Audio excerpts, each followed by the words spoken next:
Do you know what season of your menopause journey you're currently in? I know it can feel like an eternal hot summer on some days. My guest today has a beautiful way of mapping out your journey according to each season of the year with nourishing self-care practices, reflections, and journaling prompts so you can craft your own experience according to your unique needs. Welcome to Pleasure in the Pause, a podcast dedicated to inspiring midlife women to feel more connected to their bodies, pleasure, and power through perimenopause, menopause, and beyond. I am your host, Gabriella Espinosa, midlife and sexual wellness coach, and it is my pleasure to be here with you. Today, I'm delighted to be speaking to Kate Codrington. Kate is a mentor, author, speaker, facilitator, and artist. She is the author of this beautiful book I have in my hands, Second Spring, The Self-Care Guide to Menopause, which is part of the menopause canon according to the New York Times. Kate mentors people in perimenopause and beyond, one-to-one and in groups. She is also a nature-based Yoga Nidra meditation guide, hosts the podcast Life and Inside Job, creates multi-level art textile project, and has a therapy background of more than 30 years. When she's not doing these things, you'll find her playing in her compost heaps. Her second book, which I'm really excited about, is the Perimenopause Journal, available to pre-order now and will be out on the 10th of September. So grab a cup of tea, get cozy, and I hope you enjoy this conversation as much as I did. Welcome, Kate. Thank you so much for being here with us today. Thank you. It's a joy to talk about pleasure and menopause. My two favorite topics. And you're the perfect person to talk to about that. I want to just set the context here for everyone. So I first came across you and your work when I was living in the UK, and the whole menopause movement was taking shape. It was such an exciting time. I think it was 2020, right before the pandemic. I feel you are one of the OGs of that movement, and I'm very grateful for your perspectives and contributions to my own learning and understanding of menopause. I'd love for you to share with our audience, what were some of the narratives about menopause that you internalized as you were journeying through womanhood, and how did they shape your entry into this beautiful body of work as a menopause mentor and now writer of 2 books about the menopause transition? Oh, thank you. Well, it's such an interesting question because when I was journeying through womanhood, i.e. when I was menstruating, menopause and perimenopause hadn't really been invented. It didn't exist. No one talked about it. It was something that happened to old people at some point that you didn't really mention. And it was like a blank, like a nothing, like a hole in women's narrative. So I had no clue. But luckily, I was trained at Red School, who work with menstruality and educating leaders. And their work is with supporting awareness, a mindful awareness of the menstrual cycle to create leadership, to unlock creativity, to unlock power, knowing that we change through the menstrual months. We have different seasons when we're more sensitive and quiet, inward and dreamy, and seasons when we're more extrovert and active and willing to engage with the world. Those are not willing, better able to engage with the world. So I started, it was really just in my perimenopause when I was really living this stuff. I was just starting to understand and live my cyclical life, to really recognize that I wasn't able to be productive all the time and on it all the time. And when I felt dreamy and tired and unwilling to interact, more introspective, say, more reflective, more sensitive, this was not only a natural part of a cycle, but also absolutely necessary for correction. Because if we're super extrovert and super ego driven, I love ego, by the way, there's nothing wrong with that or any of these parts. But if we're super driven by that, then we become these monsters, and we become burnt out monsters. So this directly translates into perimenopause. I'm sure listeners are thinking, so what does my period have to do with perimenopause when everything's ending? It's because your perimenopause and menopause are times of reflection and introspection. There are times when we naturally want less contact with the world, with other people. And anybody in perimenopause listening to this will be nodding, no doubt now, because you don't want to be in people's faces anymore. You need more time alone. In fact, there's no amount of time alone that will ever be enough in perimenopause.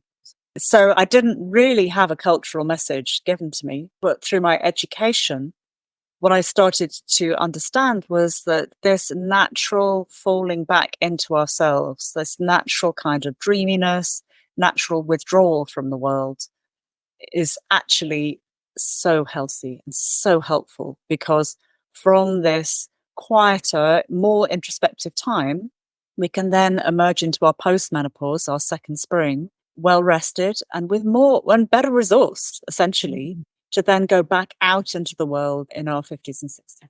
Yeah, I hear a lot of that importance of tuning in, of drawing inwards, and reflecting on my own perimenopause journey. I had that same urge of retreating and sometimes of just running away, like literally leaving my kids and going to some kind of ashram or retreat or faraway country. And I felt so guilty about that need to retreat. And I don't think I gave myself enough opportunity to do that. And what I love about your work and what you're saying is that it's essential that we give ourselves permission to do that. Mm-hmm. It's necessary to resource ourselves as a starting point in order to prepare for this journey into menopause and post-menopause, which can last for quite some time, can it?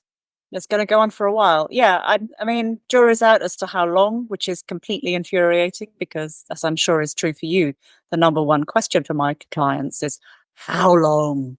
How long will this go on for? But it could be anywhere between 2 and 10 years. And just to backtrack a bit, that's so touching that you talk about this desire to run now. And it's absolutely normal. It's absolutely normal.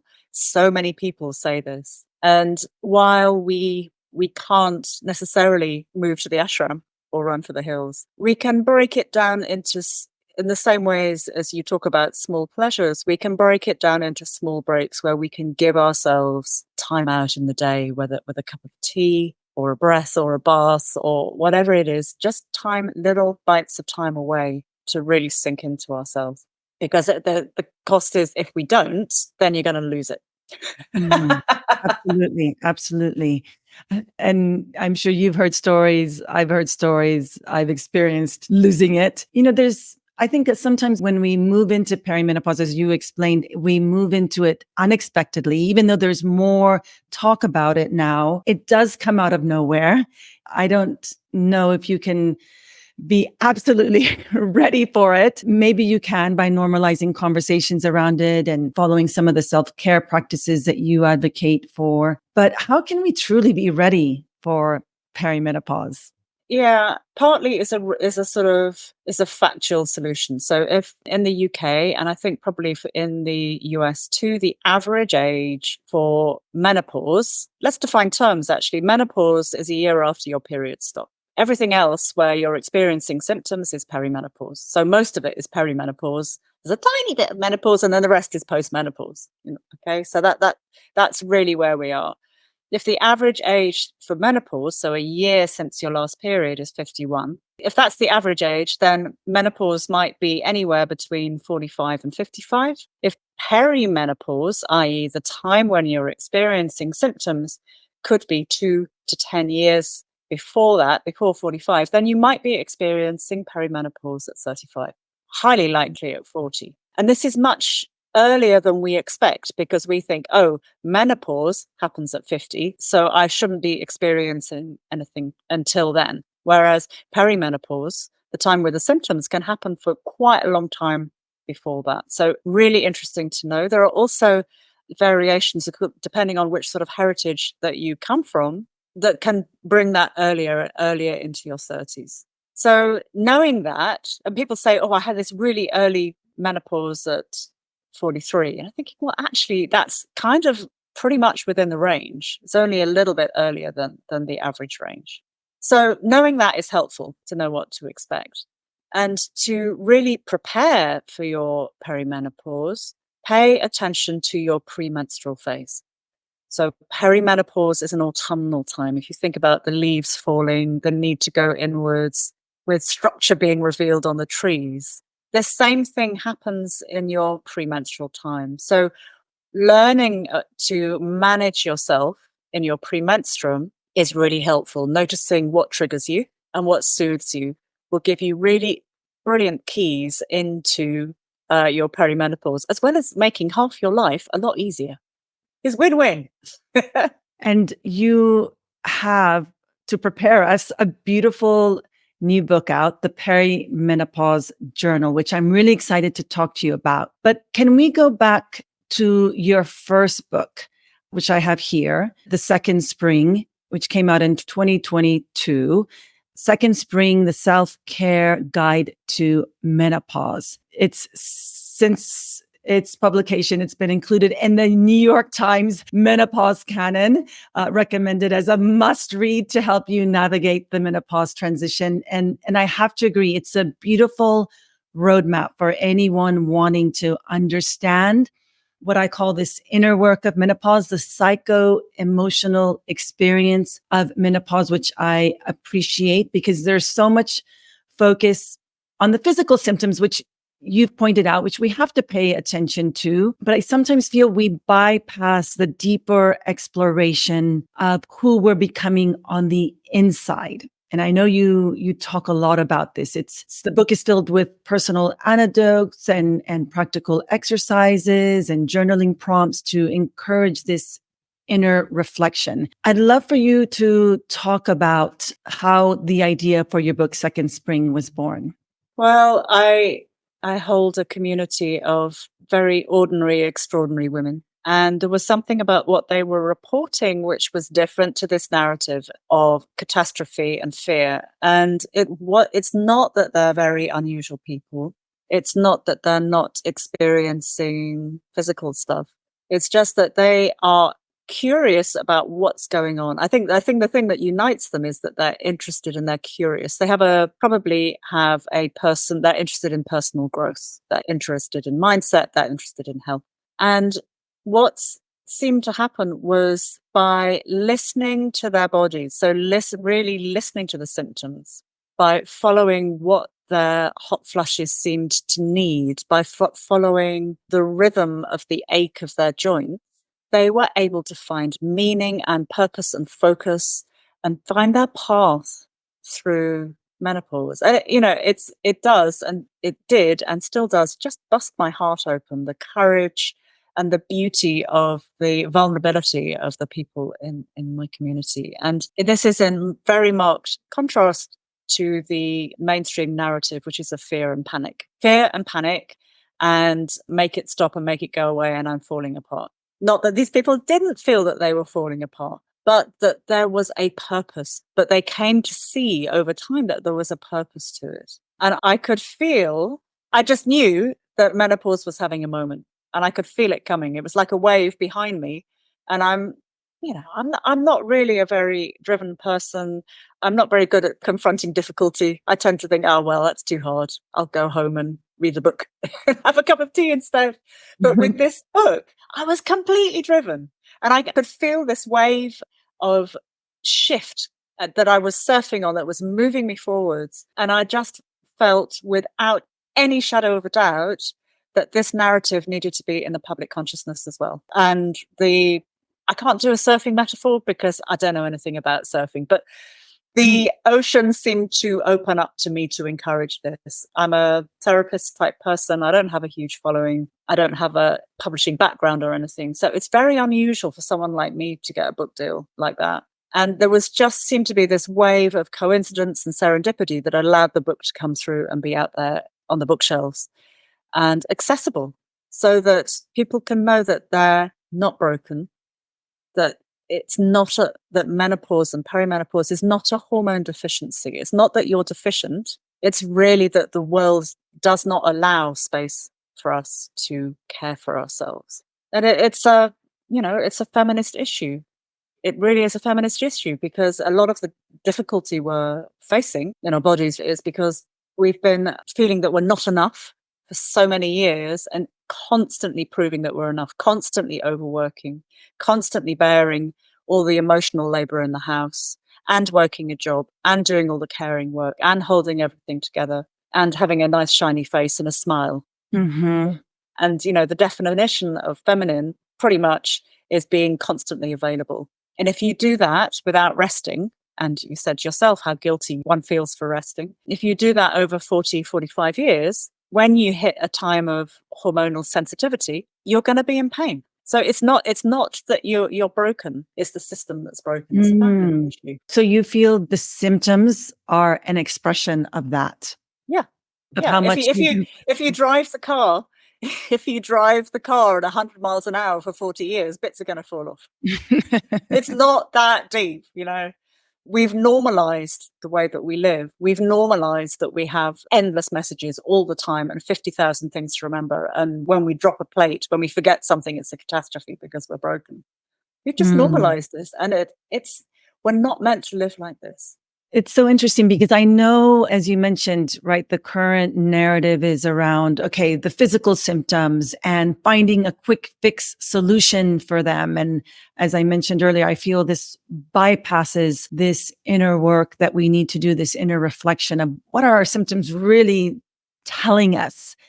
And I've spoken to women who are now post-menopausal in their 60s who weren't really involved in the perimenopause, menopause conversation when they were going through it. And they are just now realizing, oh my gosh, this is the work that I needed to do. And they're now doing that reflection now in their 60s. And, it's never too late to do that reflection. Some of them feel a little bit of embarrassment thinking, oh my gosh, am I too old to be doing this work, to be thinking about perimenopause, menopause now that I'm over it? But I feel like if you don't do that work, that reflection, really leaning into what your symptoms are really trying to tell you at an emotional level, right? Everything that you've suppressed in this society that we live in, the narratives, the conditioning, it's going to come back. It's going to come back up again sooner or later, whether it's in menopause or post-menopause in your 60s, 70s, or 80s. And I feel this work that you advocate for doing, this inner reflection, is so, so essential and necessary. Can you talk about that? And what are some of the women in your community sharing with you in terms of this work that you are calling or inviting them to do? I'd love to address this thing about sort of retrospective work. I think it's so interesting that there should be shame around that, because it's as though we expect to be 50-year-olds and fully grown up, like, or never to evolve. Like, we're done. I'm done now. I'm not going to grow anymore. This kind of softening around allowing ourselves to let go of what is not serving us is just so growthful. And we are afraid of it because it means that we have to be vulnerable, and we are often forced through circumstance to slow down and to not be able to perform duties. I'm doing air quotes here if you're listening on audio, the duties that we have done all our lives. And we feel that we fail. Mm-hmm. But actually, this is an opportunity to really look at, well, why am I performing this in this way? And often it's to do with, if I am not caring for someone or caring for business or taking care of work or visibly productive, then I don't have worth. I'm only worthy when I have ticked 50 things off my list and made the dinner and gone out looking beautiful and blah, blah, blah. That's when I'm worthy. And at the other time, then I have no worth. And this is a core issue for humans. It's a feminist issue, particularly because this is a gendered thing. But any human, however they identify, and even cis men too, have this thing around worth, about how do I define my worth? And that is the question that we should all be asking. Like, how do I define my worth now? And it goes right to the soul of why we're here, of our existence, of our path, of meaning, of what meaning we give to ourselves and our lives. It's such a rich furrow. but it comes out of a place of softness and vulnerability, not out of a place of competence. It comes from a place. Yes, I love doing podcasts because I come up with these crazy quotes. Growth arrives from a place of feeling incompetence. And if we're feeling competent all the time, you're not going to grow. Moving to that edge of Never too late. Never too late. And I know that you see menopause as a new beginning rather than an ending. And if we consider, I mean, some would say that once you're in menopause, you're always in menopause. Maybe there's no such thing as post-menopause. But if we're always in menopause, because menopause continues to evolve and change, and we continue to grow with the changes of menopause, how can we see it as a new beginning? What advice do you have for women wherever they are in their menopause transition? How can we view it as a new beginning rather than the seasonal model really helps to rationalize that. So if you have, I mentioned the autumn of your perimenopause. If you whisked back time to your first period, that would be spring, with qualities of exploration and discovering who you are and sort of testing yourself against the world. In summer, say that would be your 20s, 30s. The task there is really to find validation, to have your soul seen and recognized and validated in the world, whether that's through your work, your activism, through having a family, whatever. And those are both times where you're outward facing, you're looking towards the world. Here comes perimenopause, and you start to turn more and more inwards towards ourselves. So that's more and more introspective through perimenopause, through menopause.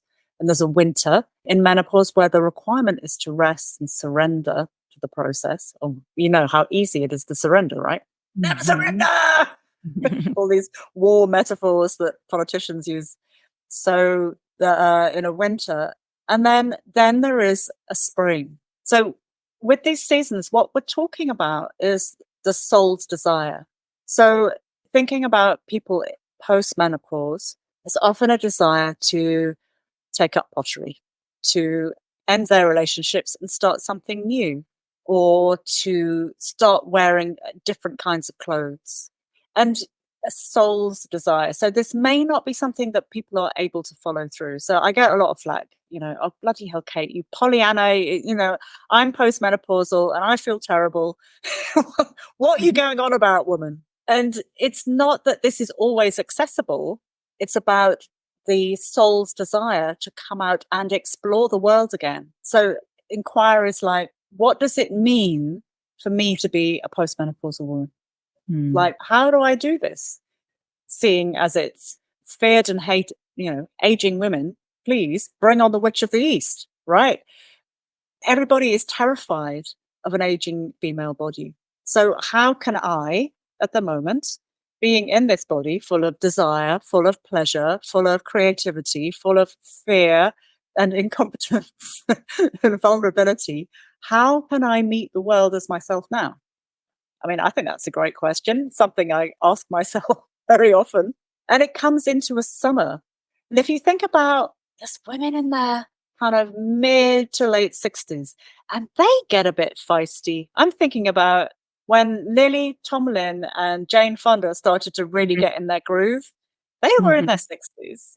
I mean, obviously they had a pretty cool history before that. But that was when they really started to become a light, for me at least, anyway. And there's something about really having your purpose validated in the world. Your soul is longing to have that validated in the world. And there's many environmental activists are female in that age. And on the public front, on the small front, there are many grandmothers in their mid-60s who are basically the main carers for their grandchildren at that age, really living their full fire to nourish the next generation, like orca whales, and so on. So the autumn follows, and there's downsizing and reflection and coming in before we deal with the winter at the end of our lives. So there's a whole second cycle going on. If you're menopausal at 45 and you live to 80, you've got at least another third of your life postmenopausal. What are you going to do with it? So is that the second spring that you refer to in your book, can you talk to us a little bit Yeah. about that So second the spring? second spring is post-menopause. It's the possibility of having had enough rest and rising after your menopause. Yeah. With all the kind of messiness and vulnerability and ridiculousness of your first spring. As a teenager, the purpose of being a teenager is to go out and test yourself against the world. Mm-hmm. And that's what happens. you know, Going out and having unsuitable affairs and wearing stupid clothes and starting new jobs that don't work out or do work out. It's this opportunity for reinvention. And in menopause, again, a really common trope is that people just don't give a shit anymore. They really don't. They don't care about what people think. They don't care about making a fool of themselves. People's opinions are so unimportant. And this continues really through post-menopause. And this gives us a huge freedom. One of my interviewees said, I've become the something like I've become the woman that my teen self always wanted to be, or something like that. We land full of possibility and 50 years of life experience as well. Yeah, I love that word reinvention, almost a rebirth that happens in that second spring. And before we move on to the perimenopause journal, which I do want to get to, because I think everyone should own both books. So the second spring is filled with self-care tips, beautiful meditations, beautiful yoga nidras. I know you're a huge advocate and guide in yoga nidra. Can you talk to us about what yoga nidra is and why it's so important during this transition into our second spring? Yeah, I'm a sort of serial rubbish meditator. I've tried since I was about 22 to be a good meditator and never really managed a regular practice. And for me and for many other people, yoga nidra is the answer. It's kind of like being a small child and being tucked up in bed in a safe place and someone reading you a story while you drift off to sleep. So it's a guided meditation and visualization with nearly always with some kind of body scan that holds you while you drop into deeper levels of consciousness. So there's nothing to do. You can't get it wrong. It's very, very permissive. You can ignore stuff if it doesn't work for you, and you can just feel held by the voice. And it follows a particular structure that takes you into deeper levels of consciousness. They're usually 20 minutes long or a little bit less. And this is this chimes with the perfect amount of time for a sleep cycle. So you can slide them in at the end of your lunch break or in the mornings. I often do it in the mornings when I'm struggling, or when I can't sleep in the evenings too. And they just up the amount of rest I have, because I've got a lot of stuff to do. Life can be really hard. So whatever rest I can get in, the more the better. And the other thing about yoga nidra is that they are set with very clear intentions. So you can choose one that has a very clear intention that chimes with whatever you need, whether it's feeling pleasure in the body or feeling rested or feeling powerful or feeling alive or feeling balanced or whatever it is. You can find a yoga nidra that is about that. And while you're in an altered state of consciousness, so a meditative state, the information goes into your subconscious effortlessly. So you don't have to try. You don't have to effort. It's an antithesis to the culture of working harder. You yourself guide people through these yoga nidras with your beautiful voice. I know you have some of them as resources on your website. I think in the book there is a link. There is a ton. Sometimes with books, people kind of hold back on the knowledge and they say, well, you can do this. And if you want to learn it, then you have to come on my course, right? Which always seems to be a bit mean. So I put everything, the kitchen sink and all the tools and the stove with all the spoons and the saucepans in there. So there's downloadable audios of the yoga nidra, of massage, of all kinds of things, and all the stuff about food, and all the stuff about the different inquiries that you can use, and the psychological phases of menopause, and everything. So that everything you might need is in there in little bite-sized pieces, because we're already overloaded with information. So they're all in small chunks, so you can just flick through and grab what you need. Grab it and run. It's such a beautiful book. So let's move on to your newest creation, My the baby. perimenopause journey. Do you have it there? I'd love to I see have the one here. Just to say, it's not out till the 10th of September. I'm not sure when this is going out, but here she is. Da, Oh, da, da. She wow. is really beautiful. And this is a journal. So this takes the seasons. It gives you a bit of information about seasons and how to know what season you're in, what season you're feeling, and helps you to craft your own self-care. So there's a little space every day to write down how you cared for yourself. Today, I cared for myself by, and then at the end of that month, there is a reflection on what worked, what didn't work, what are my symptoms better, are they worse? What sort of intention would help me for next month? And then there are the Yoga Nidras in that as well, but there's also an intention setting meditation, so you can set the intention for the next month. Because there are lots of people who are really invested in telling us how to care for ourselves, right? Whether it's an HRT route, a hormone therapy route, or to eat a particular diet, or to fast or not fast, or to eat this or that, or exercise in this way or that way. You know, people have really strong opinions about how we should care for ourselves. But that is so much, there is endless diversity in people's experience and what we need. And the person who knows best what you need is you yourself. And you're not really going to know that unless you're tracking, oh, so what happened with this symptom and what is going on? And it helps on it encourages reflection, which is exactly what we've been talking about unpacking what's happening in your life and what needs to be released or let go of. But it also helps you when you go to your physician and you say, well, I've been suffering this for 6 years, for 6 months, and it comes at this time of the day, and it gets better when I do that and worse when I do that. So you can, it's really, really helpful and grounding to keep track of what is going on. It's a deep, deep listening. Exactly. Yeah. You talk about intuition and discernment as you're navigating perimenopause to menopause.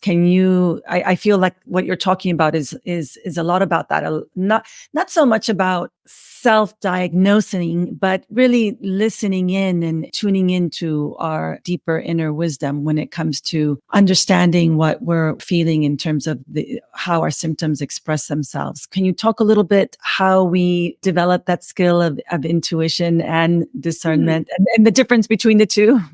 Yeah, that's a really interesting question. I think our intuition is always there. We are naturally intuitive creatures. What we lack typically is the opportunity to listen. So to really tune into your intuition, the requirement is that we turn down the noise. So that might be not looking at our phones so much. It might be editing out your mental chatter. So you might need to look at, if you have a severe inner critic going on, you might need, or sort of critical voices in your head, you might need to say, write them down to get them out of your head. You will almost certainly need better boundaries in your life. So you might sort of set aside 5 minutes to do nothing at all and just allow whatever to arise in your mind, in your body. Or you might go to a yoga class or a meditation class, or have a sort of more formal structure for the intuition to arise into. And everybody receives information differently. So some people hear things, some people feel in their bodies. So like if you have an ache in your elbow, and it's an ache in your elbow, you could take some drugs to stop the ache. Or you could say, let the forearm move around the elbow and see what little movement comes, and let that elbow express itself, and trust that little movement is meaningful and purposeful. And that can be intuition too. It's about bringing down the noise and paying attention to what is happening. Or it might be seeing a dragonfly pass your window, or looking at a favorite flower in your garden or your local park, to really pay attention to, what can this teach me? What do I need to know here as I relate to this natural object? So the natural world is a wonderful resource for intuition when you need to know stuff. So go ask a tree. Go hug a tree. That usually works. And you asked me, there was a second part to that. Then discernment, oh, yes. Yeah, the discernment is, this is hilarious, because usually we are very discerning. We know exactly what we want. No, I don't want to go to that party, but I feel I must. No, Mm. I really hate doing that job. And if I have to pair another sock, I shall scream, but I feel I must, you know?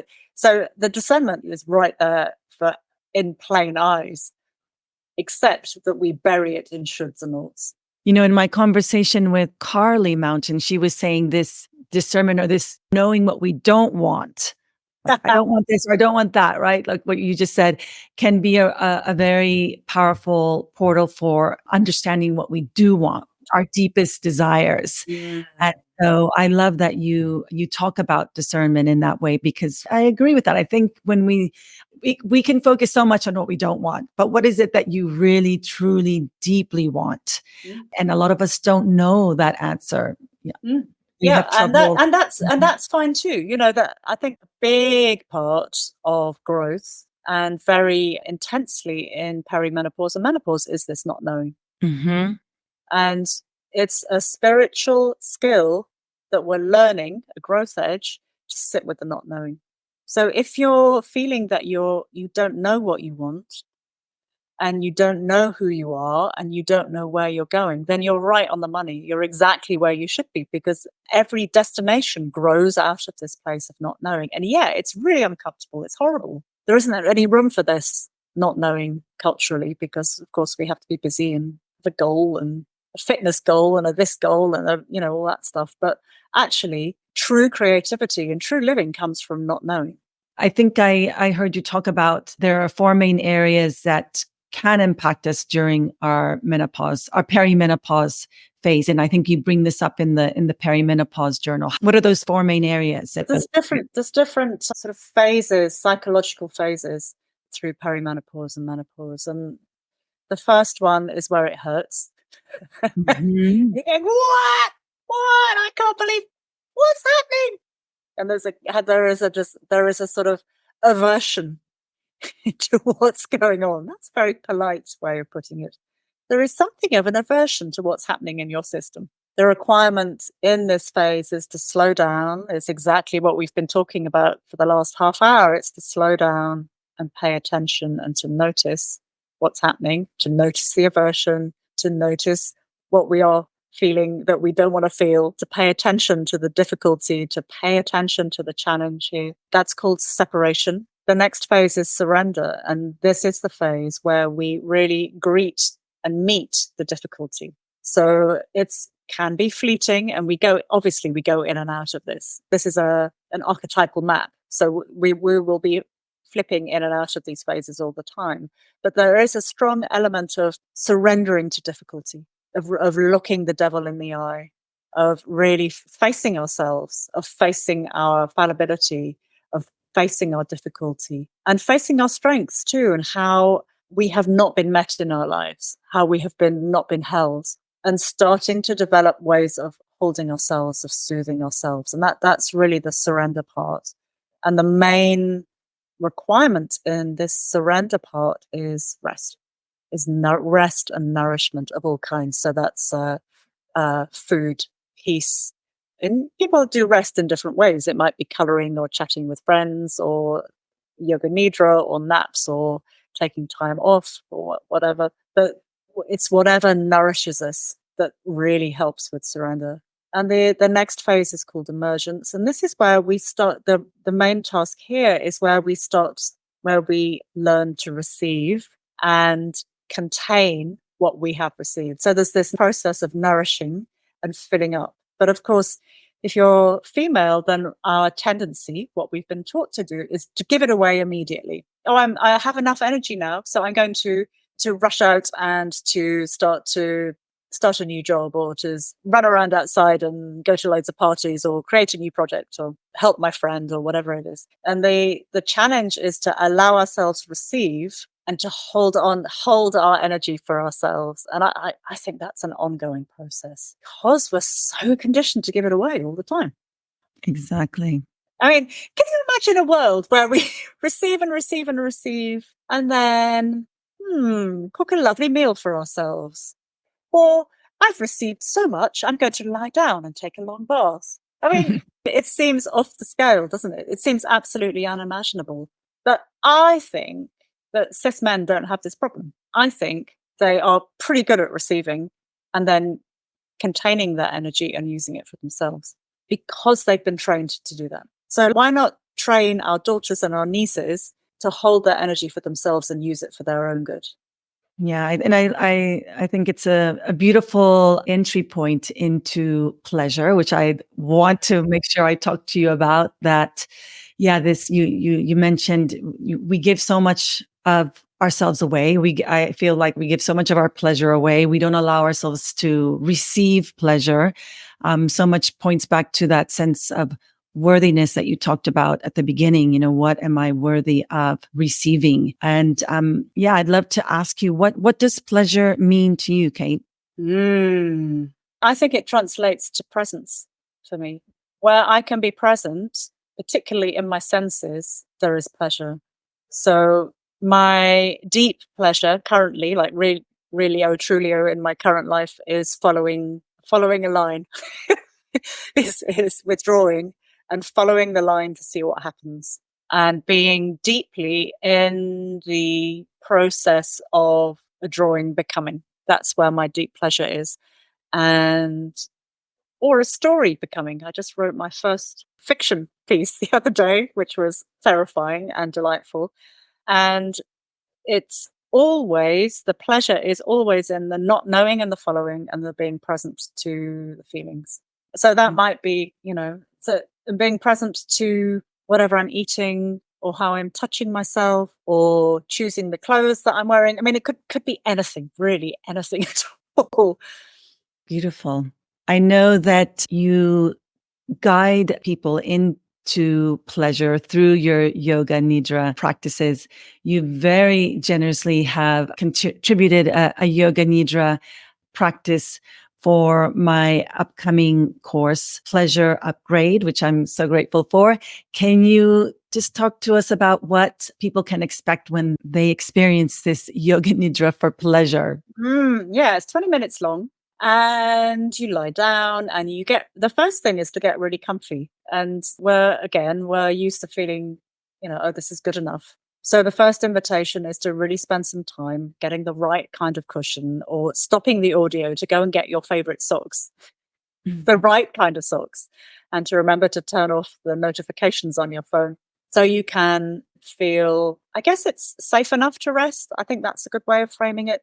Because when we feel safe enough, when the do not disturb note is on the door, then we can settle down and really settle down into our chair or sofa or bed or floor or however you want to receive the meditation. And then there's an invitation to feel sensation of pleasure through the body. So in the crown, from the crown of your head to the tip of your toes. And where that is not possible because sometimes, very often we are numb, we can't access bits of our body, or we feel pain or we feel uncomfortable, then the invitation is to imagine that there was pleasure there. And that could be through imagining, through an imagery. If you have your own imagery, it might be through a hummingbird or a yellow a light or the touch of a loved one, or there's really the permission to be as creative as you like in creating pleasure in your body. And we go deeper and deeper into that place. And then I bring you back safely into the here and now so that you're not left,